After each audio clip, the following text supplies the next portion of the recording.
He sortit al balcó i les fulles grogues dels geranis ja no em coneixen.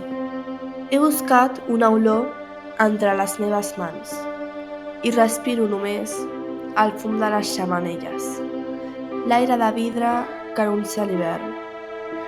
He dit adeu a les tardes, als poemes, a les teves cuixes tèbies, a la brusa oberta, a tot l'amor que s'emporta el vent. Una nit de lluna plena, l'estiu que ve, sortiré al mateix balcó i cridaré. Serà hivern al mes d'agost, una nit quieta. Tu deixaràs en un altre llit la teva olor i farà molt temps que m'hauràs oblidat. Serà hivern de Joan Rovira.